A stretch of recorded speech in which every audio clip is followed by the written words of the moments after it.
Hi guys, welcome back to my channel. Welcome back to another book review video. So we are back. We're going to talk about the books that I read in April. But first, for those of you that do not know, I have a Facebook book club group. We do pick books to read. We used to do like live book discussions, and we never could sync up a time for very many people to show up. So as we get more members, that may be something that I bring back. But we just, we like to give each other books and just what do you want to read, book recommendations, and we just kind of talk about the books we're reading and those types of things. So if you'd like to join the book club, there will be a link down below. So for the month of April, I read 6 books. As always, I'm going to give you the Goodreads rating at the time of filming this video and my personal rating.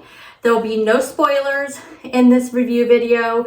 I read mostly ebooks, but I actually, as you can see here, have started picking up physical books for the first time in a long time. I used to only, of course, back in the day, way before like Kindle and iPads and phones and all that, because I remember those days. I only read physical books, but then I moved where I'm living at now, the town I'm living in now, and we were moving into a small apartment, and I had like 5 big, huge boxes of books, and there was just no way. I knew there was no way I would have any room for them. Didn't know what the housing situation was going to be, in the future. So I ended up just selling them all to a used bookstore before I moved here. And just from then on now, I just haven't been picking up physical books. But now I do have the room and space, and I tried out the Book of the Month Club for the first time 2 months ago. This will be my 3rd box that I'm getting in May. And I read 2 books, physical books in April, and I just loved it. I really did. Now, that being said, I think I'm always going to be a mixture. I think it'll always be, some ebooks, some physical books. I think I'm only going to buy physical books of those like authors that I really, really like, or just books that I just am pretty positive I'm going to like, and we'll just go from there. But yes, I'm going to get another bookshelf like this one. This exact one, of course, is not available anymore on Amazon, but I may find one similar, put it right here because I have plenty of room. And then I'll just put books between the two and still have my shelf all decorated all nice and pretty. So anyway, I have a nice little collection going on. And I actually have 2 sitting right here that I picked up. I've been picking them up at Costco, and I guess it's from the Book of the Month. So far that's where I got them. And I received one from one of you a long time ago that I had read, which I don't remember if I finished it all. And that's the thing, that's like really back when I was not like really into physical books, and it's not on my Goodreads as that I read it. And so then I'm kind of thinking, did I not read it? Anyway, so I pulled that one out so I could put it on my shelf as well. So anyway, but typically I do read ebooks. I get them through my local library using the Libby app. I get them through Amazon Prime Reading, which is free with your Amazon Prime service. And I also subscribe to Kindle Unlimited, which I do typically find a lot of books. This month, I don't think I've read any Kindle Unlimited books, but I will let you know if I did. But last month, I think 7 out of the 8 books I read last month were all Kindle Unlimited. So it pays for itself with me. I love that subscription. I read magazines from there as well. So if you want to know more about those services, I will leave links down below.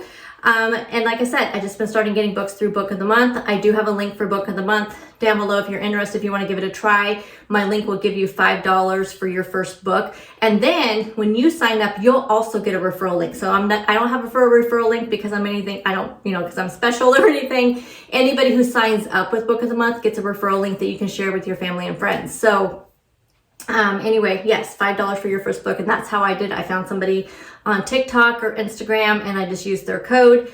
And so far I am loving the selections on there. But if I did find a book through Prime Reading or through Kindle Unlimited, I'll definitely let you know. There'll be links, like I said, to those services down below, as well as the Goodreads page and the Amazon page for all of the books that I'm talking about.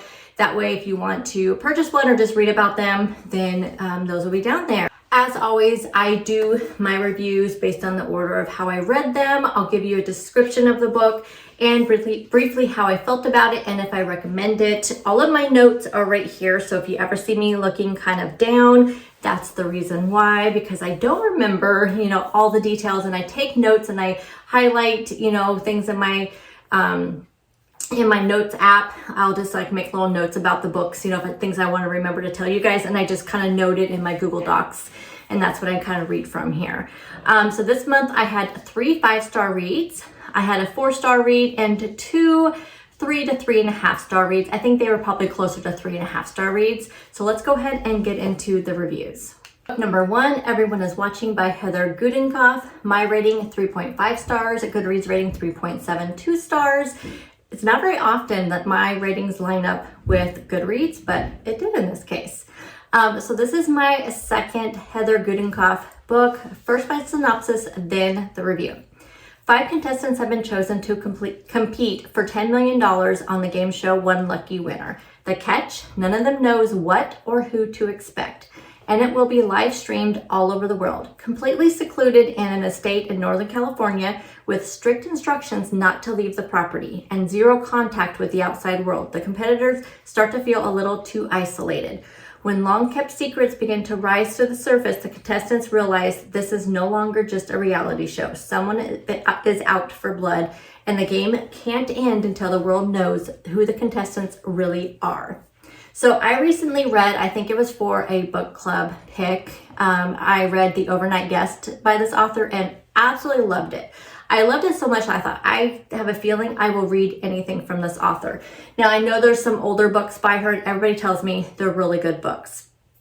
The Overnight Guest was just, the atmosphere of it was so good, and I thought this one's going to be the same.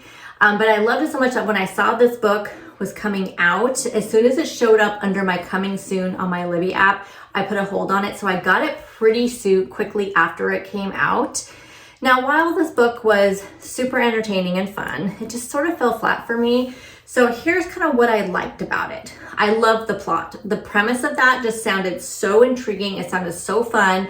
I don't watch reality TV. I used to years ago, but I don't anymore. But it always intrigues me when I see it as like a plot in a book. I feel like I just read one not too long ago that was the same type of thing, but I'm pretty sure that one fell flat for me as well. So maybe reality TV is not written very well in a book. I don't know. The chapter titles though, I loved that. And it's kind of funny because I always read reviews. You guys know after I read the book, I'll go and I read reviews. I don't like reviews to spoil things for me or to influence me one way or another. And so I try not to read reviews unless I see a book is like rated 3 stars or less and it just sounds super good. And so I'll go look at the ratings to see what people are complaining about with them. A lot of people complained about the chapter titles, but I just thought it was really fun. So like each of the characters that were in the contestants of the game show were called the best friend, the confidant, the senator, the boyfriend, and the executive. And I just thought it was really fun. It was, like I said, just provided a lot of fun when you saw that chapter and you knew who it was going to be about and just trying to line them up. It wasn't confusing to me, but some people said it was kind of confusing. I enjoyed the tension. I thought that the unraveling of the secrets worked really well. And of course, I loved that it was a locked door trope. That is one of my favorite tropes in any mystery thriller book is when they cannot leave. I think that is one of the most tension-filled books. And that played out very, very well in this book. And the atmosphere, yes, was very good in this book. This author, she does great with that. What I didn't like, so the backstory chapters were good in the beginning. It was really nice to get to know the characters and to know what they were all about before they were the boyfriend, before they were the best friend. It was really nice to get to know them, but it really dragged on a bit long. Like there was a certain point where I just didn't care anymore because we were seeing here's how they were in the past and we were going to like now and then. And there for a while, like it didn't matter about the then because we had so much of the now. So I wasn't interested in the past any longer. And I felt like that part kind of dragged on a little bit. And it just made me like when I was flip a page and I would see, oh, we're going back to the past again, I would get a little annoyed about it. I predicted most, if not all of the twists before they were revealed, which you guys know is automatically a 4-star for me right away. If I can predict the big twist in a mystery and thriller, unless they did it in a way that was, okay, yes, it was a twist, I knew, but they did it just so beautifully at the end, then I will still give it a 5-star. But if I'm just not wowed and surprised at the end because I figured it all out, then it's usually a 4-star. But the reason for like the 3.5 star rating is around the ending, because there wasn't a grand reveal in the ending. These were like, it was like the type of thing where like it would have a twist and it'd be revealed more towards like the last 25% of the book. And it would just like, okay, this is revealed, this one's revealed, this one's revealed. And so there was no grand reveal at the end. So it was just like, it's over, this is done. Like, really? I don't know. It was just pretty unsatisfying for me at the end. So I did a 3-star, but then I thought, no, but she did so many wonderful things with the characters, were built up really great character development, great atmosphere. I loved the locked door. She did that so well. And just even the villainous characters were just so well written that there's no way I could give her a 3-star. It had to be a 3.5 star, but I feel like you need a grand reveal in a mystery thriller, especially with a locked door one. You need that tension and you need that big blow up at the end, not to have it like if I would have known that last big reveal that I guessed was going to be the last one, I was just so disappointed in that. I will continue to read books from this author. I think she has great plot ideas and I really enjoy the writing. And like I said, I really enjoy the atmosphere she sets up. And this one just happened to be like an okay read for me. Book number 2, Powerless by Lauren Roberts. My rating 5 stars, Goodreads rating 4.29 stars. So I've been wanting to pick up a fantasy book in a long time and I heard great things about this one, so I went ahead and picked it up. Here is the synopsis. She is the very thing he spent his whole life hunting. He is the very thing she spent her whole life pretending to be. Only the extraordinary belong in the kingdom of Elah. The exceptional, the empowered, the elites. The powers that elites have possessed for decades were graciously gifted to them by the plague, though not all were fortunate enough to both survive the sickness and reap the reward. Those born ordinary are just that, ordinary. And when the king decreed that all ordinaries be banished in order to preserve his elite society, lacking an ability suddenly became a crime, making, I don't know if it's Peyton, I think that's what it is, Peyton Gray, a felon by fate and a thief by necessity. Surviving in the slums as an ordinary is no simple task, and Peyton knows this better than most. Having been trained by her father to be overly observant since she was a child, Peyton poses as a psychic in the crowded city, blending in with the elites as best she can in order to stay alive and out of trouble. Easier said than done. When Peyton unsuspectingly saves one of Elah's princes, she finds herself thrown into the purging trials. The brutal competition exists to showcase the elite's powers, the very thing Peyton lacks. If the trials and the opponents within them don't kill her, the prince she's fighting feelings for certainly will if he discovers what she is, completely ordinary. So I used to read a lot of fantasy books, but fantasy books tend to be long. So I had more time to read back then. And so now long books just really intimidate me. I just want snappy books. I don't have as much patience anymore. This book is technically rated a young adult fantasy. However, I wouldn't call it that myself. And I mean, I think it's due to the ages of the characters. The characters are teenagers. So I think that's the reason why it's called young adult, because the content is really not like young adult, I don't believe. It's kind of like with Hunger Games, there's teenagers, but I love that. I love those movies. I love all of that. So if you're wanting to dip your toes into fantasy, I really think this one would be a good one for you, because it's not super complicated like some fantasy books tend to be. The characters are really simple. You have a really simple world building. I mean, I'll go more into all of that, but I really think this would be a good book if you've been curious about fantasy. Now, if you don't like, though, things that aren't real, then you probably would not like fantasy, because these things are not real. These people have superpowers. in most fantasy books, there's like fairies and things like that. There's none of that in here, but I have read books like that and I have enjoyed them. So I do like fantasy books. Again, I don't want to read a 1,000-page fantasy book. Like I don't think I do. So I just have not picked one up. When I saw this one, I picked it up. I saw reviews on TikTok, although I don't feel like the reviews I saw on TikTok told me that this was a series. And I actually started reading it. I picked it up through my Libby app. I started reading it before I noticed on Goodreads and said that I was going to read it. Because if you pick up, when you get your books through Libby app and you say you're going to read it through your Kindle app, it automatically, since my Kindle and my Kindle app and my Goodreads is connected, it'll just automatically mark it as currently reading. So I don't actually go into Goodreads. And so I was just going into this blind based on, TikTok, book talk reviews. So I did not know, and it ended in a cliffhanger. So, but the reviews, almost every reviewer that I listened to compared this to Hunger Games. And I love the Hunger Games. But in my opinion, this one does not even compare to that. The Hunger Games, again, is one of my favorite dystopian fantasy series of all time. It was more heavier dystopian with the fantasy, where this book is more fantasy than like dystopian. So I think the only reason why you could compare it to Hunger Games is because of the trials, the purging trials that it talked about in the synopsis. That's the only thing. You have children beating up children. I mean, that's really the only thing. So other than that, it's really nothing like Hunger Games, in my opinion. I very much, though, enjoyed this book. As you can tell by my 5-star rating. I gave it a 5-star rating. When it ended, my mouth was open. I was just like, wait a second. Is this a series? Which I should have known. It's fantasy. It's fantasy. They're all series. This book had everything, though, I loved in a fantasy. We have great world building. Really, really good world building.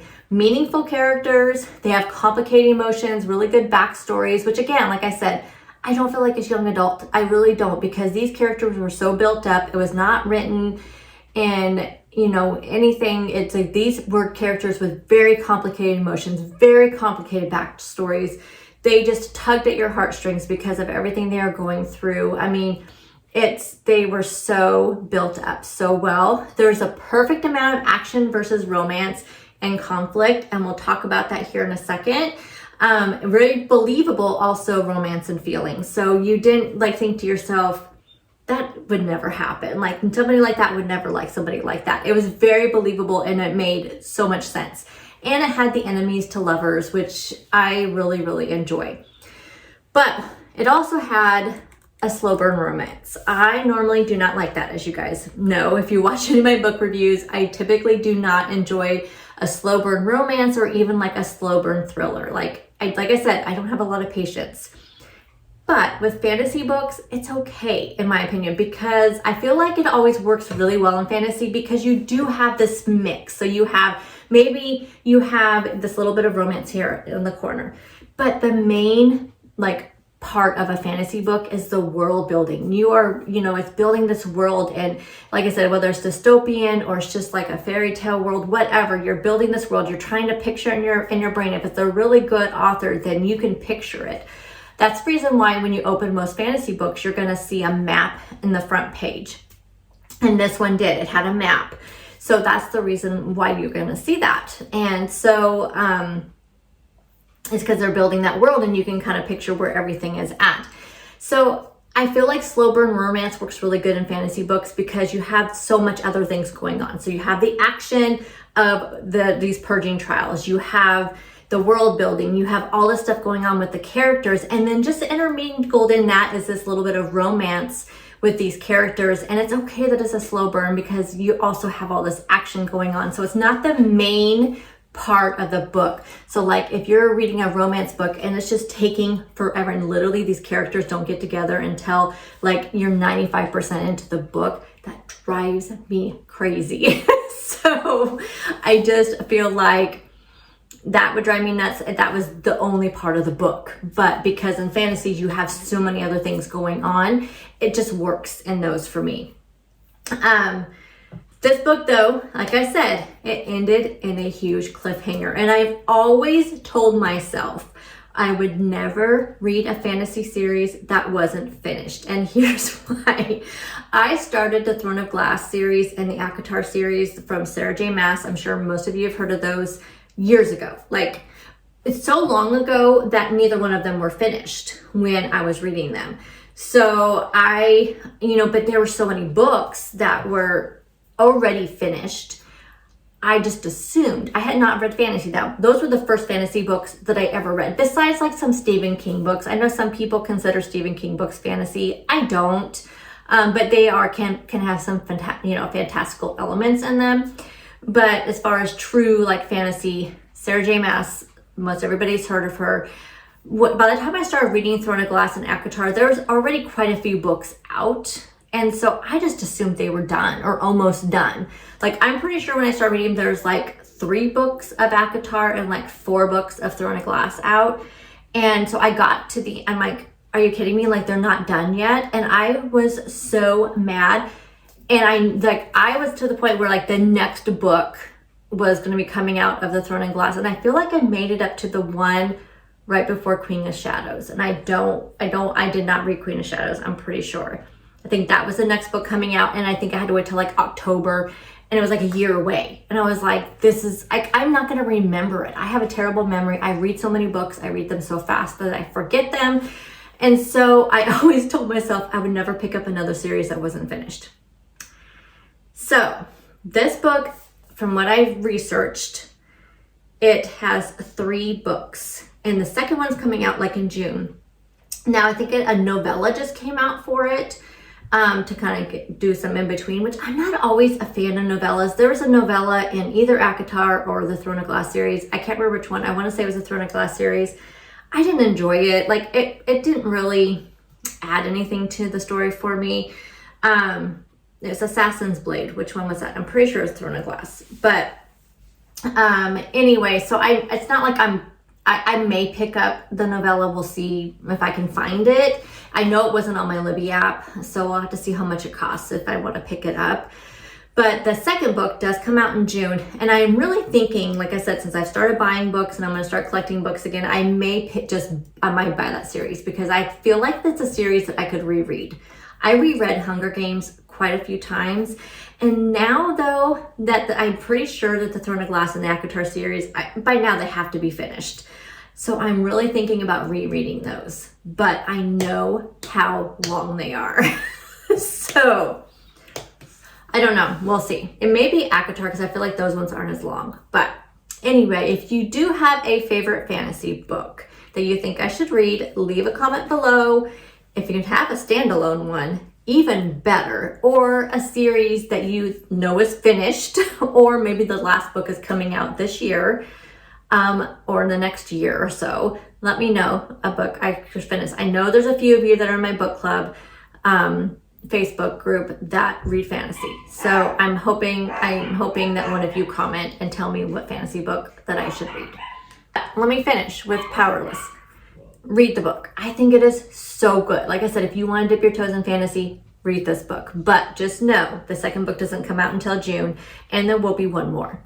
So I think I will read it when it comes out in June, because this one's so fresh in my mind. And they're not very long. It was not a very long fantasy book. So I really think you should pick this one up. Book number 3, The X by Frida McFadden. My rating, 3.5 stars. Goodreads rating, 3.96 stars. If you want a spoiler review, I do have a post in my Facebook book club group. So if you're part of that, you can go read my spoiler review on that. I've lost count at this point how many Frida books I've read, so I'm not even going to try. I am working through my list. I have a list in my notes app on my phone, because I do want to do a dedicated Frida review video and kind of give you my ranking of the Frida books. I don't plan on reading her very, very first ones that were like medical drama books, because I haven't heard the best things of those. I've heard some really weird things about them, like that they just stop, like almost like they're only half finished. It's very odd things. So I'm not going to read those. I'm going to start with the ones that are considered like her thriller, mystery thriller books, and then we'll do a whole ranking video of those. So I think I have 4 left to read, if I remember right. So my goal is is by the end of this year, and maybe that'll be like a good Christmas, like when I do my my Vlogmas videos. I'm thinking that could be a good video for that. So I should have all of them read by December, and I can do like a dedicated video. So let's talk about the ex. Cassie thinks she has met the perfect man. Joel is sweet, handsome, romantic, and best of all, he's crazy about Cassie. She thinks she's found the guy she'll spend the rest of her life with, have children with, and grow old with. Yes, she knows about his perfect ex-girlfriend, Francesca, the beautiful, brilliant chef beloved by all his friends, but she thinks Francesca is out of the picture. She thinks Francesca is gone for good. Think again, Cassie. As you can tell by the rating, and 3.5 was a pretty generous rating. And I mainly did it because I do love her. So this was not my favorite Frida book. I found the first part of this a bit boring and not her usual style of cliffhanger chapters that just makes you want to keep reading. But because I adore her, I would not DNF this one because I just knew that there had to be some twists coming. But this particular one did not have, it just had less twists than others. My favorite Frida books are the ones that she just keeps throwing them at you. You know, like every few chapters, you just like all of a sudden you just get thrown this, where you just like, what? And you even go back and reread the chapter because you think you've read something wrong, or that you somehow, there's some missing pages in between and you're just like, where did this come from? Those are my favorite Frida books. This was not that. That being said, when the big twist came, it was amazing. True Frida fashion. So good. I definitely did not see it coming at all. However, this is why I just cannot rate it any higher than 3.5 stars. I honestly just felt like I needed, after that twist came, I just felt like I had to reread the entire book and take notes on each character to see if this plot twist even lined up with the ending of the book. And like I said, I am fine with when a twist comes and you're just like, what? And then you go back and read maybe a few pages back, but not having to reread the entire book. So I think that's why her books work so well when she's throwing twist after twist, because it just keeps you going, keeps you interested. But when she throws in such a big twist that really makes you question the entire book, I don't know, maybe that's why this has such good ratings and why I actually had so many people telling me, read the X, read the X. And that's the reason why I threw it in the hat for the book club pick. This was our book club pick for April. And that's why I kind of threw it out there, because so many people told me read the X. So maybe that's why people love this one so much, because when that twist comes, it does make you question everything you just read. But instead of making that good for me, it made me more annoyed. Like I was just like, okay, wait, no, that cannot line up now. And it made me stop at that point in the book and have to like try to remember what I read. And I even actually did go back a couple chapters. I just kept looking. I would kind of go back. Luckily, I think the chapters, if I remember right, were named either with names or something where I could identify them. So I kept going back to just those certain character names and reading. And it did not make it enjoyable for me at all. So like I said, it left me so confused. And honestly, if you're going to have women fight over a man, at least make the man interesting, because he was not. He was the most boring, bland male main character I have read in a very long time. I just did not enjoy this one. But like I said, this woman, the things she comes up with is just amazing. I just wished it would have been just done differently. I really do. But like I said, it wasn't a terrible book. I really would love to hear all your thoughts on this book. Maybe I'm just reading into it way too much. Maybe that, like I said, maybe if people really loved this book, tell me why. Tell me what made you love this book so much if you really love this book, or do you totally get where I'm coming from?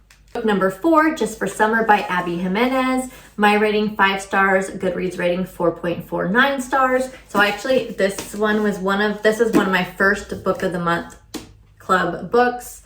And so I have this one in physical form, but I'm not going to hold it up this entire time. So I'll still have my little picture up there. But this was the very first physical book I read in almost like forever. So I loved it. Loved it, loved it, loved it. Okay. This is my 3rd Abby Jimenez book and the 3rd in this standalone interconnected series called Part of Your World. Justin has a curse, and thanks to a Reddit thread, it's now all over the internet. Every woman he dates goes on to find their soulmate the second they break up. When a woman slides into his DMs with the same problem, they come up with a plan. They'll date each other and break up. Their curses will cancel each other's out, and they'll both go on to find the love of their lives. It's a bonkers idea, and it just might work.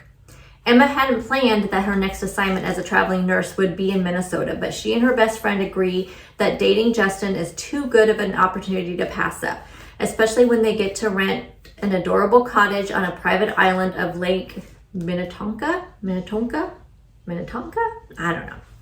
It's supposed to be a quick fling just for the summer, but when Emma's toxic mother shows up and Justin has to assume guardianship of his 3 siblings, they're suddenly navigating a lot more than they expected, including catching real feelings for each other. What if this time fate has actually brought the perfect pair together? So like I said, this is part of a series. Technically, you do not have to read the other 2 to read this one. However, I would highly recommend you do, because you will appreciate the references to the other characters from the previous books. And I don't know if you guys know what Easter eggs are, if you play video games, or, you know, there's certain like movies where the author or writer or somebody will just throw these things in there, and only if you have read previous books would you understand. And my understanding, so she has another series I have not read, Friend Zone, Happily Ever Playlist, and I don't know what the third one is. I have not read those ones. I started with this series. Apparently, there's even references to that book in this third book, in this one right here. So apparently there's references, a little Easter egg she throws out there that only people who've read all of her books would understand. So when that stuff started happening in this book, because I kept trying to think, how is this book connected? Like, how is this connected to the other 2? Because in the second book, the main character was the best friend of the first book. So I understood how they were connected. I mean, I was like thinking, okay, how are these connected? When it started unraveling, I was just like, oh my gosh, that is so good. That is so good. And it just made this book so much better. Look how pretty this book is. It just made it so much better. And the other 2 books are just as amazing as this one. So you would not be sorry to pick the other 2 up. And I didn't think actually that any other romance book could top the second book, which was called Yours Truly. Because I just loved that book. Like you guys know, I was thinking that was going to be the book of the year for me until I read this one. She outdid herself. I mean, this book was just so amazing. I loved it. And you guys know I don't read very many romances. I have maybe 5 a year out of the 50 to 60 books I read in a year. That may be different this year because just authors like this are really starting to change my feeling on them. But she writes my favorite type of romance books. They're not very spicy at all. They're kind of like, they call it like closed door romances. But she writes these characters that have real emotions. It's not a fluffy romance like that Camilla Isley that I really like to read. She writes really fluffy romances. You know, they're just all fluffy and nice and just make you feel good. These ones have complicated, like from the synopsis, you know, I mean, the one guy, he's having to, you know, take custody of his 3 siblings. The girl, Emma, she has this very toxic mother that she's having to deal with. These are real problems that show up in this book that are so different than some romance books can be. They are dealing with so much trauma, and her books do typically not contain the one romance trope that will make me DNF a book quicker than anything, and that is miscommunication. I cannot stand a book with miscommunication, a romance book. But let me tell you, I think in the second one, in Yours Truly, there's a little bit of miscommunication. So when Abby writes it, when this author writes them, she does it in a really good way though, because it doesn't drag on for the entire book. I mean, how many romance books have you read where miscommunication has kept the main characters apart for 75% of the book? That just annoys the heck out of me. In these books, whenever there's any kind of miscommunication, maybe 1 or 2 chapters, and then it's done. Like, she does it so well where it's not centered around the miscommunication. It just could be something that could happen, because that's real life. Real life, we have miscommunication, yes, but it's not centered around that miscommunication. That, I don't know, it just makes me angry. It just makes me angry when I'm reading, and I think it's because I can't do anything about it. You know what I mean? You can't do anything about it because it's a book. You start yelling at the characters, and maybe that's what people love, like what they like to induce those emotions when you're reading, but it just doesn't make me happy, which is what I want when I'm reading a romance book. You guys know I like to read more romance books that are kind of rom-com, and that's, you know, these are just good books. So like I said, it's just very short-lived in these books, so I feel like I'm okay with her writing them that way, because you get what you get. It's an amazing book. I can honestly say that I will pick up anything from her in the future.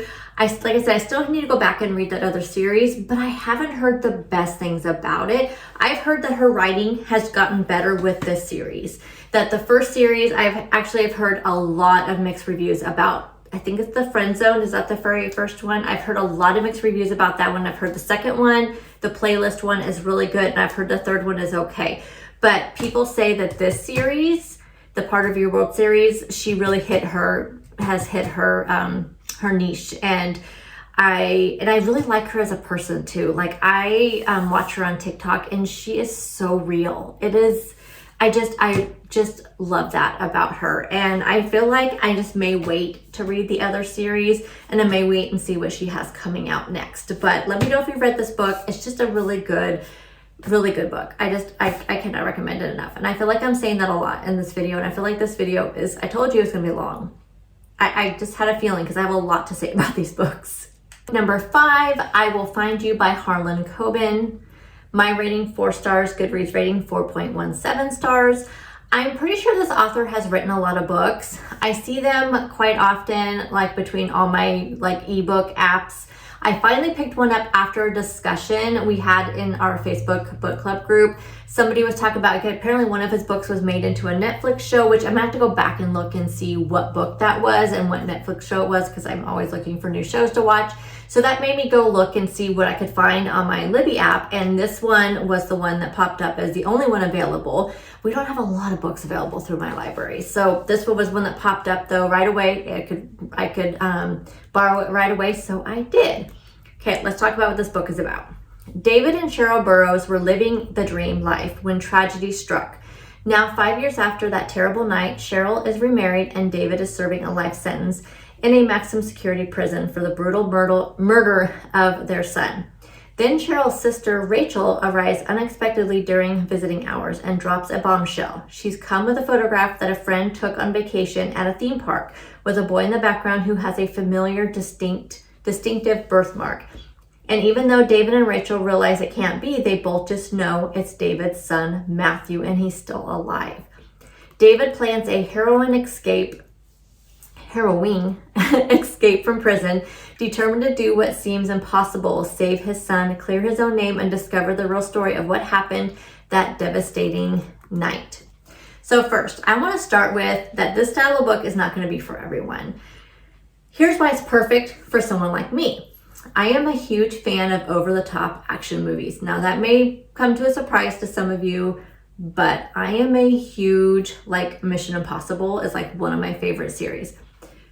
I love Marvel movies. I love DC comic movies, Batman, Spider-Man, all of those movies. Love the over-the-top action. Love them. So I have zero issue with suspending belief and just enjoying the ride. So that being said, this book is an over-the-top action-packed book. I think they call them popcorn, action books or something. I don't know. This is definitely over the top. Definitely have to suspend your disbelief. But it is, like I said, it's in no way believable. But I don't think most things in this book, really, a lot of these things would not happen. And like I said, I read reviews for books after I read the book, so as not to be influenced one way or another. But most of the reviewers that gave this book 3 stars or less talk about how over the top the plot was. So that's why I wanted to say that, just so you knew going in, if you decide to pick up this book, it definitely is an over the top plot. But since he's been out for so long, I'm thinking maybe that's just how he writes. I don't know. All that out of the way, like I said, I love this book, the style of writing. I hope his other books are the same type of book. If you have a favorite one from this author though, do please leave me a comment down below, because I know that he's been around for a while, like I said. So I have a feeling there's probably, like, what is the one that he made into the Netflix show? I feel like if they made a movie or a show or something out of it, then it's probably a pretty good book.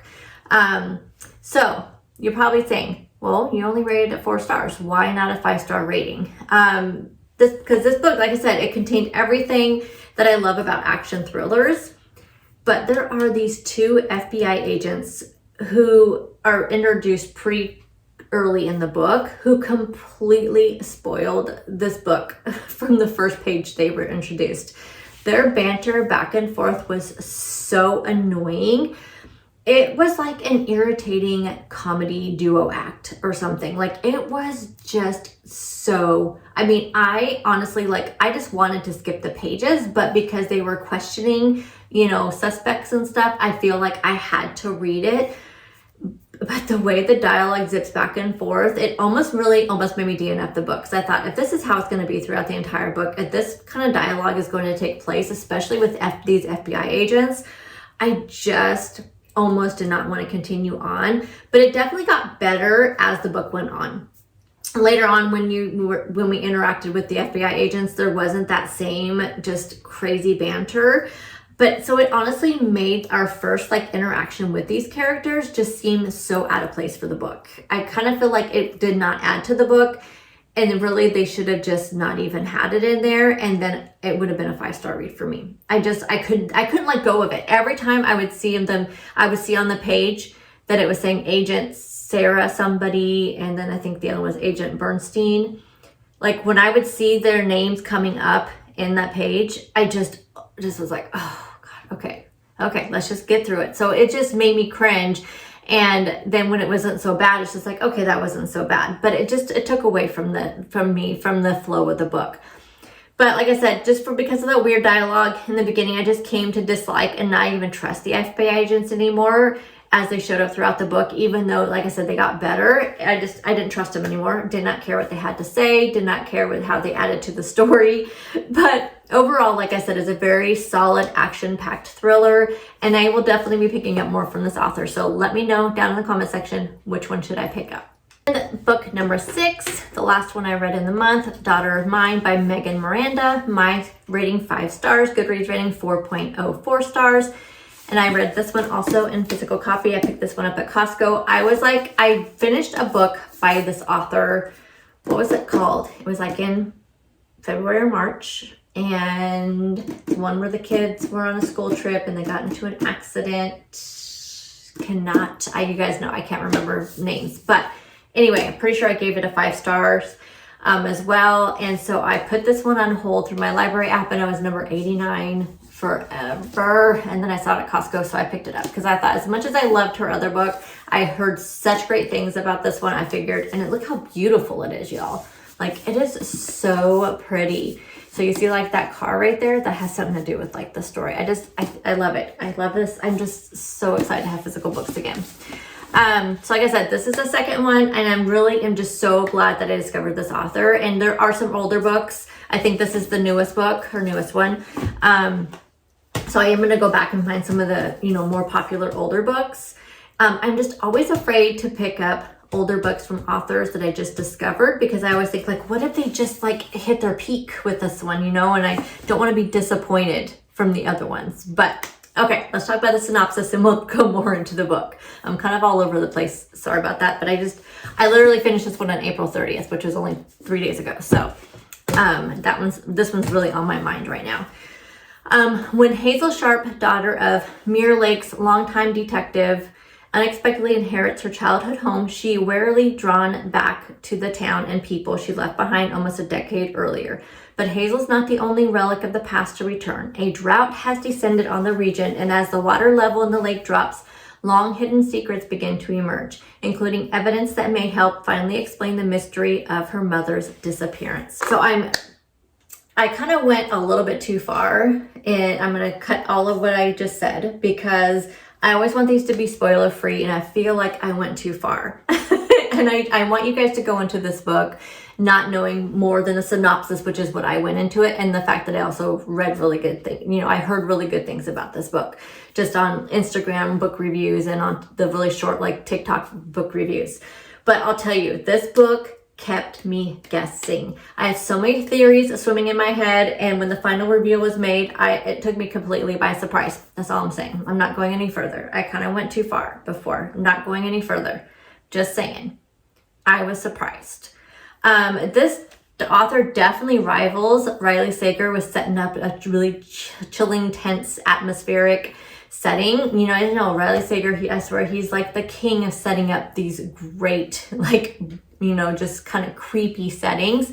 She rivals him with that. And both the last book that I read and this one, amazing, amazing, amazing, amazing. She's also very good at weaving a storyline that just keeps you turning pages, and with just surprising, this huge surprising reveal all ending. Everything was wrapped up so good. It had a great ending, the great twist, and it was just all there, and it did not leave you wanting more.